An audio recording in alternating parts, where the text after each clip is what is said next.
Tu izgāzi apdzīšanu ar 1.8, ja tev nesaiet, tad viss. Tad bija šis stingrāk nospied pedāli un tu esi drošībā.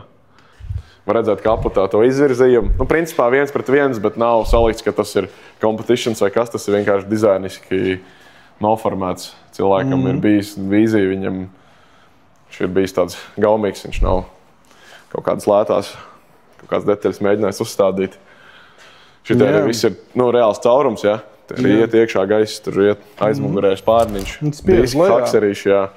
Šits ir balta mašīna ar baltu salonu, pa gabalu arī izstāst. Tiešām tā iespaidīgi tas viss kopā. Arī saglabājas labi ir izgaismots šitās uzliks redziņas spīd. Bauer Wilkins skaņas sistēma. Mums Latvijā ir ļoti daudz balto salonu piekritēju. Jā. Man tā vismaz tāds priekšstats iespējas radies. Kad ir tā kategorija, kam ir āda un tikai balta. Tā kā viss pārējais var būt mazsvarīgi, bet ir divām lietām.